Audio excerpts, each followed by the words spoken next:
Bonjour à toutes et à tous et bienvenue dans l'émission 100% Quintet.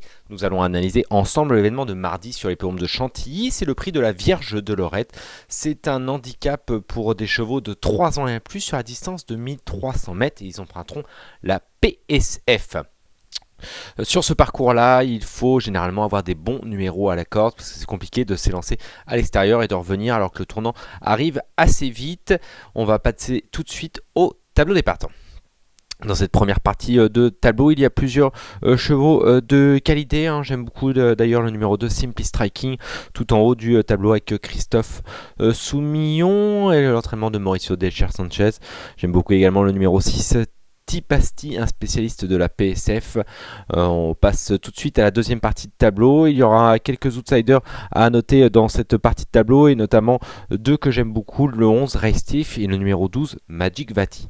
On passe tout de suite à la rubrique On fait le papier.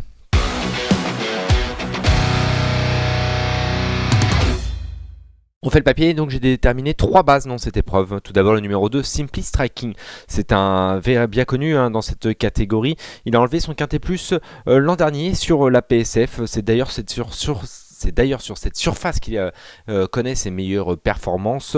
Moi, je l'ai retenu très haut, même si ses performances récentes sont juste correct, on va dire, sans plus. J'ai l'impression qu'on a préparé cette course, on a fait appel à Christophe Soumillon, on a un bon numéro dans les cordes, le numéro 6. Moi, je m'en méfie beaucoup.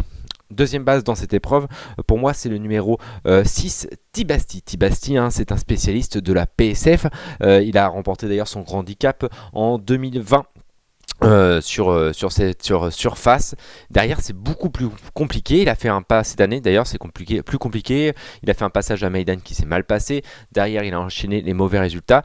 Mais bon, il a été, lâché au poids, tout simplement. Il retrouve sa surface, il retrouve sa piste. C'est le jour ou jamais, quoi, en fait, pour l'avoir. Tipasti, le numéro 6. Troisième base dans cette épreuve, c'est le numéro 12, Magic Vati, 1300 mètres PSF. C'est son sport, depuis qu'il est raccourci, c'est un véritable métronome. Il compte 2 mauvaises courses dans sa carrière. C'était pour sa rentrée et sur l'herbe. Donc là, il n'y a pas de souci, on peut le reprendre en confiance. C'est une véritable base. On passe tout de suite à nos chances régulières. Chances régulières, j'ai mis en tête des chances régulières le numéro 11, Restif. Là, c'est un véritable coup de poker. En début d'année, c'était vraiment très bien sur le mile et sur la PSF. Il a confirmé cet été en prenant la 3e place d'un quintet plus.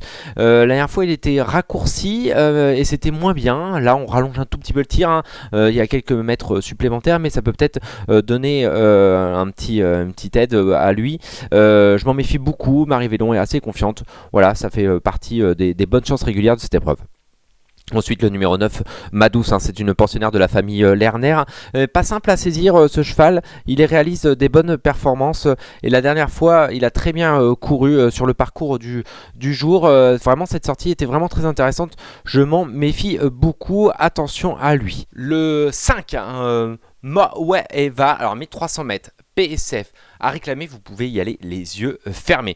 En revanche, dans le handicap, c'est un petit peu plus compliqué pour lui, mais comme il a été baissé de 3 livres, ce qui domaine quand même est pas mal, il mérite qu'on s'intéresse à son cas et moi je m'y intéresse. Donc voilà, je l'ai placé assez haut. Ensuite, en chance régulière, numéro 8, Bellanodine. Après 3 victoires en province, il a été dirigé sur Paris. Ça s'est mal passé, terminé 9ème. Et c'était sur 1900 mètres. Là, on raccourcit, on passe à 1300 mètres. On change tout. Joël Boinard sait ce qu'il fait. On a le numéro 1 dans les stalles et c'est une pouliche qui va de l'avant. À tenter de garder quelque chose. On passe tout de suite à nos outsiders. Nos outsiders, j'en ai retenu qu'un. 4, le 15 Buridan qui retrouve les 1300 mètres de la PSF, donc pourquoi pas, mais ses dernières performances sont sujettes à caution. Le 7 Bako Al Kofi, au papier c'est une première chance, mais le 16 sur 16 pour moi c'est non. Le numéro 13 Spring Street, ses dernières sorties n'inspirent pas confiance, je passe mon tour. Le numéro 10 Kalika, c'est une pensionnaire d'André Femme, mais ses 2 dernières sorties ne m'ont pas beaucoup plu et en plus elle a un mauvais numéro dans les stalles de départ. Il est temps de vous dévoiler notre choix.